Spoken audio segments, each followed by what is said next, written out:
I have a fluorescent ceiling light that shuts off about 10 minutes after I turn it on. I have to put the switch back to off and leave it for a while before I can have another 10 minuets of light in my kitchen. It holds 4 of the long fluorescent bulbs, but one of the sockets doesn't work at all. Do I need to have it replaced, or is it possible a wire may be loose?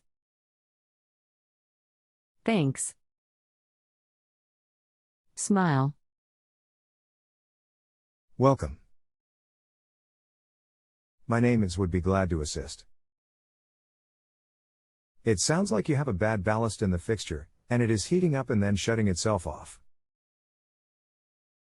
The ballast is like a transformer in ways, it is what makes the bulbs illuminate, as fluorescent bulbs have gas inside that makes the light, not like a standard light bulb. The one bad lamp location is another indicator of a bad ballast, but could be the lamp.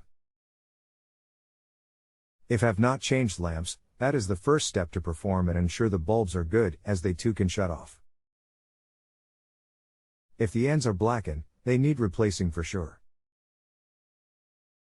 Having to wait to turn the power back on is the other indicator that the ballast is overheating.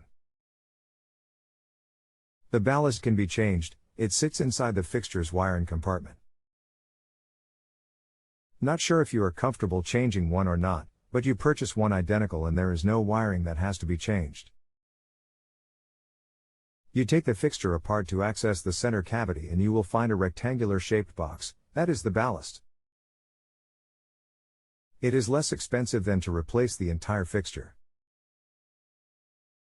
Let me know anything further needed, thanks. Thank you so much for your help. We replaced ballast.